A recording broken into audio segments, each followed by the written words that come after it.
Welcome to the Luminous Life Podcast. I'm Erica Menento, your host, and in each episode, we'll talk to women about how they are living their most luminous lives. We'll hear about the moments where their beauty, skin, and soul fuse together to pick them up, dust them off, and create change and impact they never thought was possible. It's never easy, and here they'll share how they did it and what they're doing next.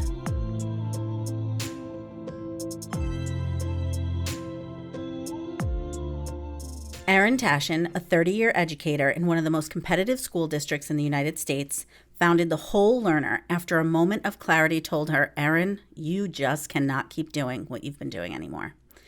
Through a dedicated mindfulness practice of her own, maybe even a spiritual practice, Erin rooted into her belief that it is the responsibility of educators to create classroom communities that support students in excelling both academically and emotionally, without losing the rigor and edge that they need to succeed and compete in the 21st century.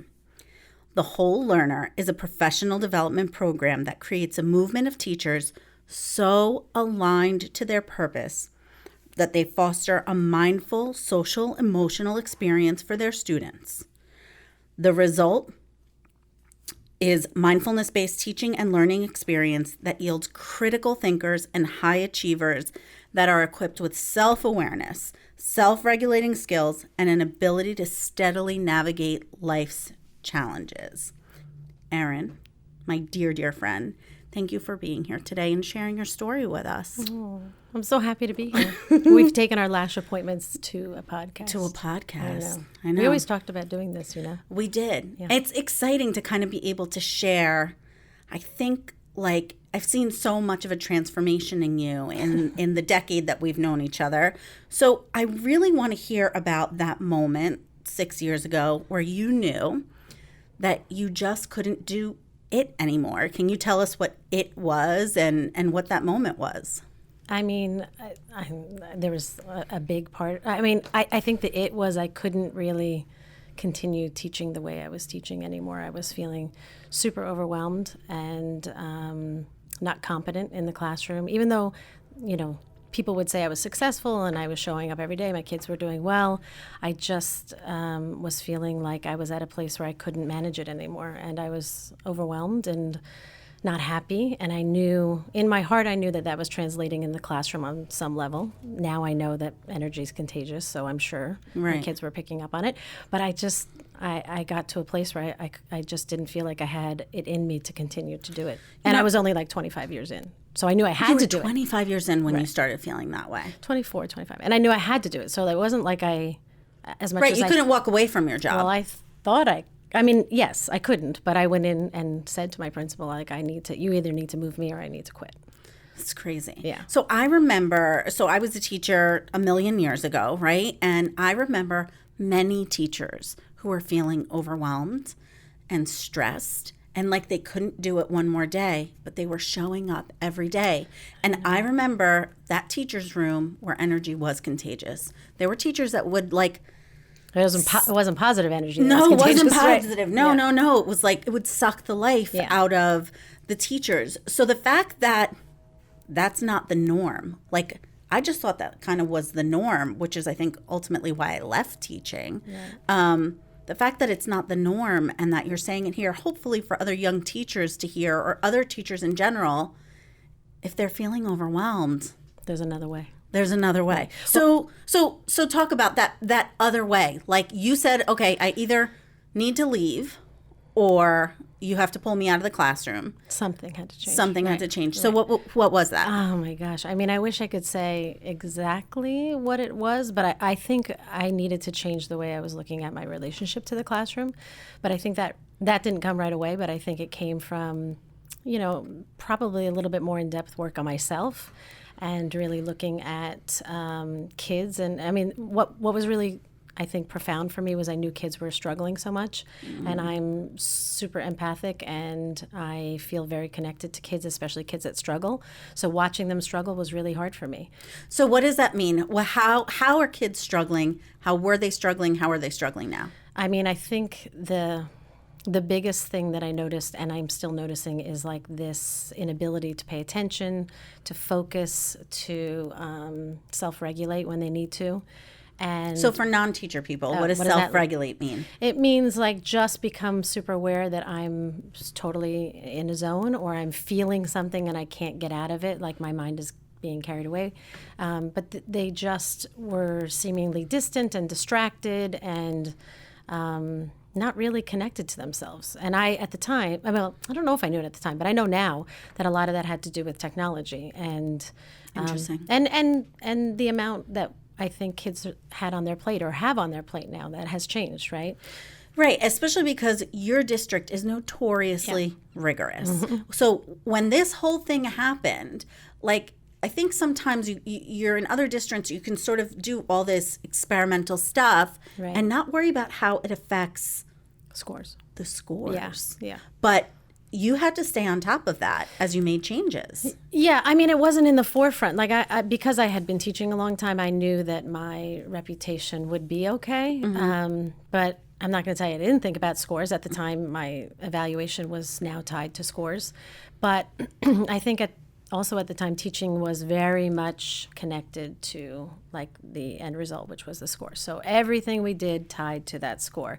And I just felt that didn't sit right with me. And the more I pulled back and did more social emotional awareness and learning in the classroom, I did a little bit less content work, and the more my scores improved. So that was enough for me. It was enough for my principal to say there was something to what was going on. I know we just jumped a huge chunk. No, it's okay. It's okay. There's just there's so much to talk about, and I feel like I love like teacher language, but there's so many parents here who are watching their kids struggle and maybe don't have the teacher language, so we have to like bridge that. So like, what does social emotional mean? What does that mean in the classroom, and how does it affect their learning? So social emotional awareness or learning has to do with developing relationships, self-regulation, paying attention to your emotions, being able to manage your emotions. So within yourself? Yes. And also with other people? Or Yes, no? because it's also part of that is being able to have relationships with others and work together, which most schools have social emotional curriculums. But in my experience, they were isolated curriculums that were like checking the box. Yes, we teach kids in like an open circle to talk about their feelings, but it wasn't embedded in part of the classroom culture, which that's, what I'm into, is not making it like an isolated skill, but rather part of what we're developing in the classroom. So how we relate, or how kids relate to ourselves and to others. And to each other. Right. I remember you telling me like very early on as you were developing sort of exercises, because you were working with kids initially, and we're going to talk about that. Right. But I remember you telling me that you were holding up to kids like pictures. It wasn't even pictures. It might have been you. Of like, I knitted my brows, right? You furrowed your brow, or you made your brows like big, and they didn't know what it meant. No, right. Like there was no awareness around like facial expressions and body language in the same way that maybe we would have had, but because they're not interpersonally as connected as we were. In person. They're connected online. Right. But not in person. But not in person. Right. Or they're seeing less, I would say. So you have this moment, you're like something has to change. Right. What changes did you make immediately to figure all that out? I don't know. What changes did I make immediately? I think I started to explore myself, because I knew that was the only thing I could change, right? Because also at the same time I was witnessing my own kids struggling just as much as my kids in school. Sure. And I just started to do a little bit more work on myself and identify how I really could pay attention to what I could control, which was how I showed up every single day. And I started doing a little bit more yoga, because everybody says yoga is the end-all be-all to everything, right? And it is. And it is. But at the time I was weird, like, all right, but I'm not good at it. Right. And you were an athlete. You were like a workouter. I know, but I'm not bendy or flexible. No, but before that, I would think. Oh, always. Yeah, you were like physical and all those things, but never yoga. And you didn't think you could get a workout from yoga, right? I didn't, and I just, I think the whole idea was that I wasn't flexible, and I just resisted. But what I found that I loved about yoga was shavasana. Right. which that was it for me. Once I started to, do you want me to unpack that? Yeah. So what is Shavasana? Shavasana is Right. that final resting pose that a teacher brings you into a deep relaxation and meditation. And that for me was the ticket that I was hooked, Really? Well, yeah. I mean, it took me a little while because I think that also part of my process at the time, still part of my process, is that I am, a recovering perfectionist, I like to say. So yoga was this place where I could shame myself into feeling like I wasn't as good as everybody Right. else, right? But in Shavasana, I mean, who can't lay there and do that? Friend, I can you get relate to it? that. Like you don't even know. And my YTT, which is a yoga teacher training for people who don't know, like cured me of that. Like I knew that I could show up to yoga and think I wasn't going to do what the person next to me did or what the person in front of me did. Right. But going in that deep, like cured me of that. It's like, yeah, okay, I'm not going to do what you do and you're not going to do what I do. Right. And that's okay. Yeah, but that recovering perfectionism, oh my God, I can so relate to that. It gives me the chills. I know. To think about it. I remember you too really developing a morning practice. Yes. Like that. A different morning practice. A different morning Right. practice, Yes. right. Yes, because I always had a morning practice where I would get up and exercise. But I started a quieter morning practice of getting up and journaling and reading. But that was all part of YTT because then after getting into yoga, I'm a lifelong learner and I decided, actually, to be honest, it was after you did YTT and you were raving about it. I decided that was something that I should deepen my understanding of yoga and how the mindfulness could impact me because I was feeling it. But I wanted to learn more about it. So I did YTT not with the intention of teaching. I knew I was never going to teach yoga, but I wanted to learn more about that. And because of that, that process, I developed that journaling in the morning and the quieter morning of meditation. And for me, actually, it wasn't meditation right away. It was deep reading and journaling. Yeah. And that was it. I was like, I can do this in the classroom. Before meditation, I can journal and deep read, and analyze analyze text in a different way. Oh, right. So good. Not for the test, but analyze text to make a difference in kids' lives or in the way they think or the way they relate to each other. That's when, I started to go. This is something I want to do in my classroom. Okay. Well, first of all, that's amazing. Like it just stops me in my tracks because, as a lifelong learner and a lover of language and reading and all of that, I know how when a teacher shifts in that direction, it opens things up for so many students. Yeah, because it's purposeful in another way, right? So you said, no more, can't do it like this anymore. Right. Then you started to develop your morning practice. Then you went to YTT. Yep. Yeah. YTT first, then morning YTT first, then morning shifted my morning practice. practice, yeah. And then the whole learner was born? Yeah. I mean, I think yes, because I was starting some of these practices in the classroom, and I thought, this is something I could do outside of the classroom. In the classroom, I could really make an impact with kids because I was also experimenting with it at home with my own kids. Right. I remember that. I remember yes. when you were doing it with your kids, Yeah, too. a little bit of meditation, actually a lot of bit of meditation. And I really thought that's what I wanted to do. To bring that to the classroom. To bring it to kids because I knew kids were struggling. But then I had this moment of, realizing it was my big kid, my little kid that was still struggling. And I was really trying to heal myself through this whole thing. So that was a little bit more of an eye-opener. Erin, that is some truth right there. I know. That is some truth. Because we talk about it like, oh, I had this moment where I couldn't do it anymore, and then I did this, and then I did that. But the truth is, none of this was easy. No. It was hard. It was emotional. It was difficult. And it was very vulnerable because I realized, I started to think back to maybe that's why I became a teacher, was to really heal myself. I didn't think that at the time when I was 22, but I definitely had an affinity towards kids and wounded kids, whatever that looked like. So really that was, I think now in my little bit more of my conscious state, that was me trying to heal myself. So what did you find when you child. looked at your inner child? That she was very needy in a positive way, but just she wanted her voice heard and she wanted to be seen. And then I realized that's pretty much what everybody wants, right? I could get totally emotional now because I remember you going through this. Yeah. And the finding the voice was a thing. It's a huge thing. So can you talk about that? Like what would prevent you from finding your voice? Well, I was living a story, right? Which is that I was doing what everybody wanted me to do. Or at least that's the way I see it now. But I think I was living this story of I had followed a path that I thought I was supposed to do because that's what everybody in my family did. And I think that finding my voice meant me really trying to figure out who I was and, take apart the layers and really uncover who I truly am and then fully express that. And then that's when the whole learner shifted, I think, again. I'm so glad we're talking about this because it's not, we've done a few podcasts before this and it's not something that anybody's tapped into yet.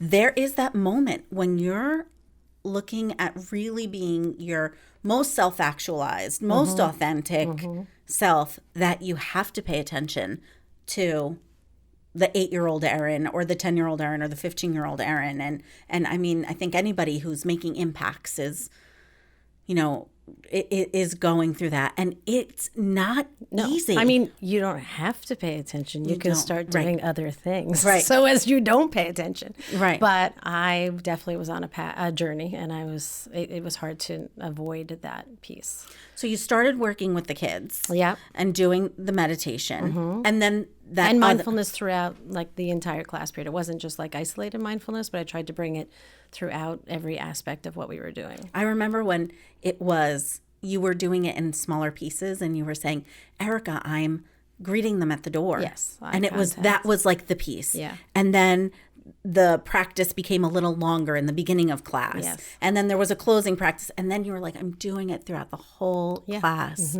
And the results were?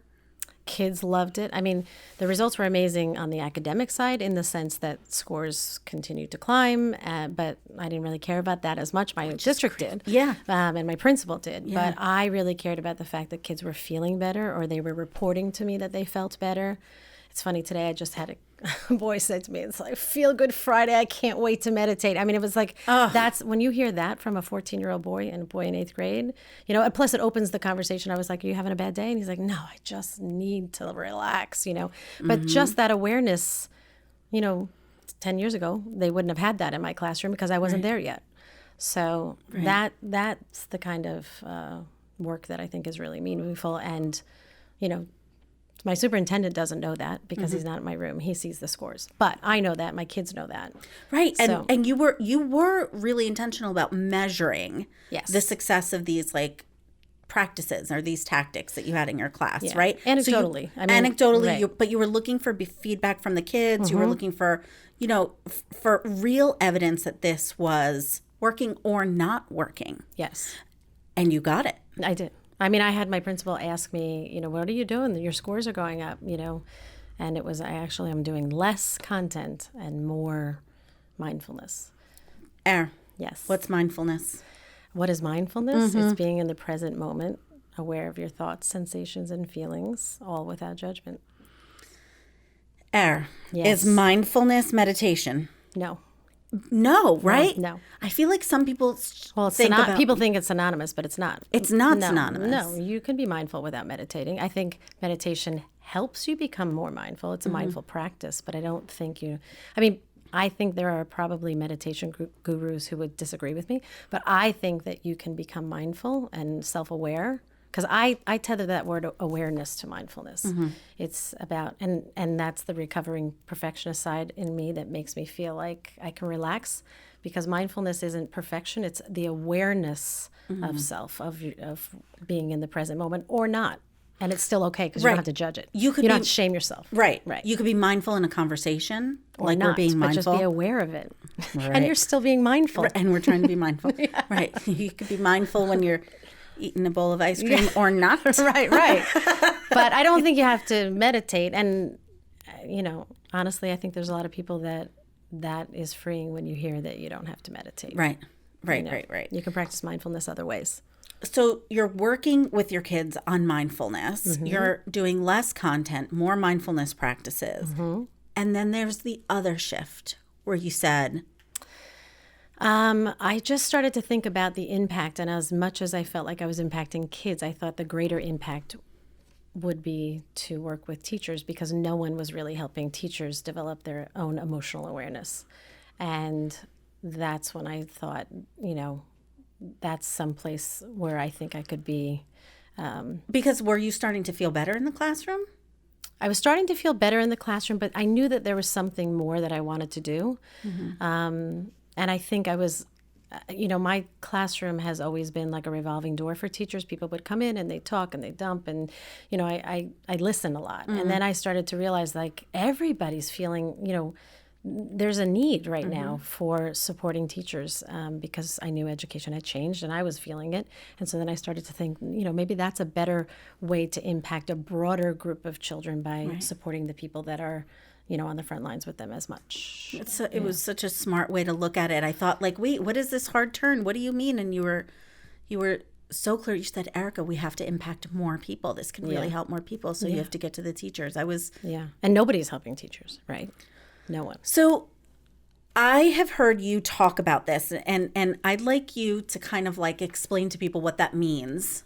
What do you mean nobody's helping teachers? I mean, it sounds like complaint, but I'm not really complaining. But I'm just shedding light on the fact that teachers are not getting the support emotionally that I think other professions get that deal with, high levels of stress and trauma. I mean, I could take it from a large scale to a small scale, but like even just thinking about, we have, so I'm losing my words. We have intruder alerts now, right? Once every other week. Right. That is extremely traumatic, whether there's someone in the building or not, because we don't know. Right. So I've sat in an intruder drill for 15 minutes, and I've sat for an hour. Oh my gosh. And that's traumatic when you're trying to keep kids calm. Because you don't know if it's you don't real or know. not. Yeah. And that's the reality that people don't realize. I mean, I wanted to audio tape the other day the intruder alert, just the flashing lights, the burp, there's an intruder. I mean, the alarm, yeah. And trying to keep kids calm and feel safe, and that's just one little bit of it. Never mind dealing with kids who are struggling emotionally with anxiety, with depression. I mean, that's in the classroom so much more than it ever was. Right. And no one is supporting teachers, in helping them with that. And when the alert's over, you're just supposed to get back to learning. Yeah. And just be and not talk about it. Right. And I got your back and everything is good. And let's pretend that didn't exist. And that's intense. Yeah. And teachers deal with the loss of students and, being maybe physically assaulted by a student. And there's not a lot of support, So right. And we talk about like, I always talk about when I was a teacher, and then when I left teaching, I would be in like social situations where people would then start dogging teachers, right? And like, oh, they only work 180 days a year, they get the summers off, or that kind of stuff. And I felt like there were more people that were dogging teachers than were supporting teachers. But when you look at, you're going through these intruder alerts, you're going through, difficult emotional things, even, current event kind of things with our children. Right. And you're trying to process your own emotions. Right. I mean, just you could take elections, right? You're still trying to process your own emotions, and then you've got to come into the classroom and process, maybe, depending on the age, the emotions of your students. Yeah, it's a lot. I was a teacher during 9/11 when 9/11 happened, and I just remember the hours and hours and hours of trying to keep kids calm when inside, like I was a wreck, and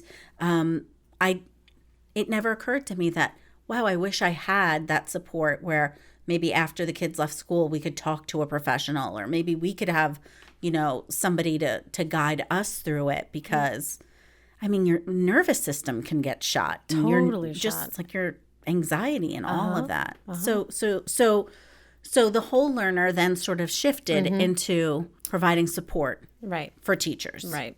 In what ways, Erin? So I shifted because I felt that what districts were doing really well was providing professional development. Every district has a certain number of professional development days that teachers have to be part of. We have to put in so many hours, which is great because it's good to hear the latest, the greatest, the newest, and, strategies and techniques. But nobody was offering personal development. And so I thought that if I created something that fused both, starting with personal development, then that would be unique, but be really beneficial for the district, but also for the teacher. Right. So to me, it was a win on both ends, because nobody's developing them personally. So smart. So I thought if I could start with a personal development, which eventually could trickle into the classroom, then it's also professional development too. Much The way it worked for me, right? Yeah. So, the journaling and the deep reading was something that impacted me that I was able to then bring into the classroom. But it has to start, any of that stuff has to start with the teacher, in the same way that, if I'm teaching math, I'm not going to be able to express that I love it because I don't love math. Like, they see right through it. So I thought that if we could get teachers to tap into their own emotional struggles and in their own personal development, then they'd be able to do that for their kids and guide them through that in the classroom. But if teachers are not developing personally, that's not going to happen in the classroom. Right. Right. And the fact of the matter is that we have to support our kids. I mean, I don't know a parent right now that would say to you, no, kids are doing fine, they're not struggling at all. That's not struggling social emotionally. Is that how you would say? Emotionally with the anxiety or with regulating their own emotions, things like that. So, or just even walking them through feelings. I mean, I think that we are now in a place with kids that, well, certainly I would say 10 years and on, that are, those kids that are involved in social media or any kind of place where they're seeing what other kids are doing. If we're not talking about that emotionality around that, we're doing a disservice because they're all feeling it. You can't look, I mean, we're all feeling it as adults. You can't look at somebody else's post and be like, oh yeah, they're at, Coachella and I'm not. I feel great. Like, it's just, it's not reality. They're feeling it, but if we're not talking about it, they're just, who knows what's happening with those feelings or how it's internalizing. And what about teachers or parents who say, it's not your job to do that. It's your job to just teach, to just stick with the content, teach the vocab, teach the math, teach the science. Teachers shouldn't be involved in that. I would say that you cannot teach to the mind until you teach to the heart. Damn, Erin. That's what I would say. I mean, there's no way that I could... I mean, I think about it, the content that I'm teaching, I could make it as creative but if you can't pay attention to me, it doesn't matter what I'm doing. You can't retain it. Right. Or if you're so anxious because you're in my room, you're not hearing it. That's the thing. Right. You're not able to work with somebody else. Right. Even in that most basic way. If you're so anxious from what happened at your sports game the night before, what's going on in your family, what you're doing this weekend, blah, blah, blah.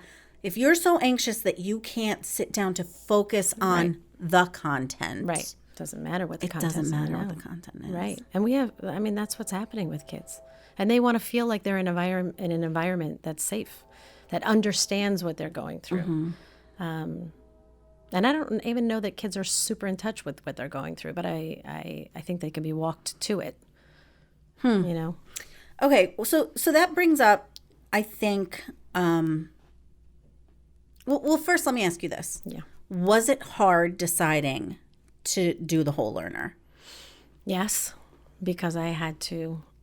Well, first of all, yes, because I had to finally acknowledge that I was worthy.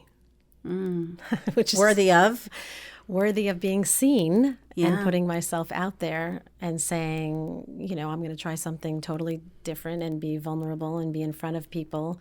I never had an issue being in front of kids, but really stepping up and saying, I've done a lot of work on myself. I'm so not done. But like, there's value in this that I know I could share with someone else. I think that that's like one of the things about starting businesses or whatever that a lot of people don't talk about is that once you decide that you know that you want to make an impact in a certain way, you have to then sort of accept that you're going to be an expert on it. Right? You have to present yourself. Scary. It's so scary. Right. You personally have to present yourself to districts to say, yes, this is what I have to offer. And boy, I mean, I hear when you do it, I hear about when you do it, and it takes bravery and it does take believing in your own voice. It does. But there's always that, my narrative back there of like, who are you to be telling them what they should be doing when you're still struggling with the way you're showing up in your classroom all the time? But I think that that's where there's value there. And I think the workshops, when teachers resonate with me the most, it's because I say to them, I am struggling right there with you. Right. I'm just sharing a process that works for me, but I'm struggling right there with you. And that's different than I would go to other professional development days where nobody would be there would be a teacher that was presenting. They would be psychologists, or, they'd work for an educational consulting company, or they might be a publisher. Right. But nobody knew what it was like to be in the classroom. Real time. No.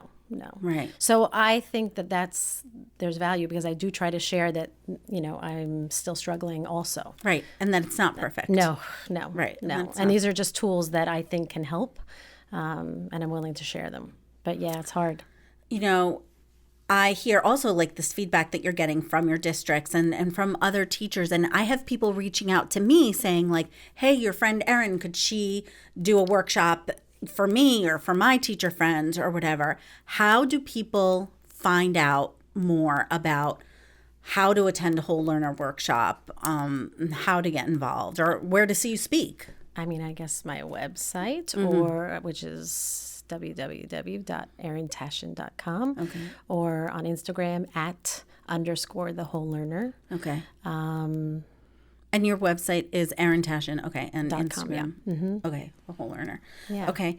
I want to ask you this question, and I feel like it's a little bit of a loaded question, but okay. I think parents are listening, and I think it's a unique opportunity to talk to parents, to tune in to their kids. What aren't we talking about in education? I would say we're not talking about addiction to technology or addiction to games. Okay. Well, I have two things. And the other one is porn. In education. I don't know in education, but with kids. Are they connected? The addiction to technology and the porn?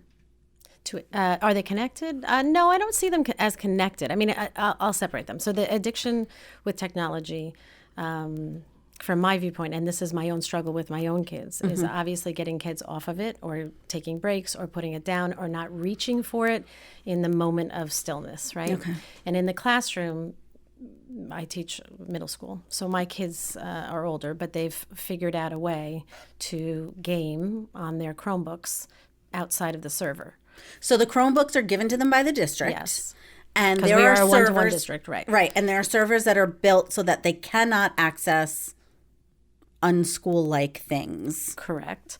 Or download things. And there are certain things that are blocked that I have not heard anybody been able to figure that part out. And I also have a system that I can log into and see what's on everybody's screen in my room, but they can find a way to open a new tab behind that system. I'm not so technologically savvy to know what that even means, but I will tell you that they're very candid about it, and I would say it's more boys than it is girls, but when they're given time to do work, they will often click over to a game and game for a little bit.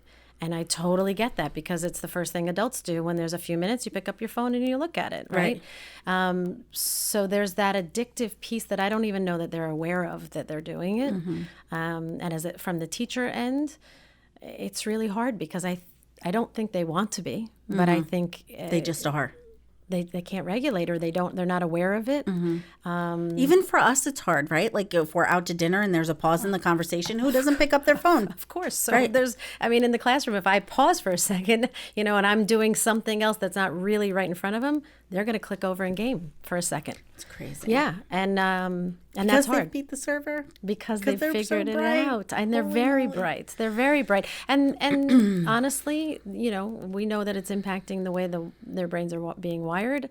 And it's hard to get off of that. And, I would say in my classroom, the only way I know they're doing it is because I watch their hands. So it's a different motion on their hands. Than if they're writing. Than if they're typing. Right. Yeah, right. Right. Than if they're typing. Right. And they're not going, they're typically remorseful. Like, I know, they can't control it.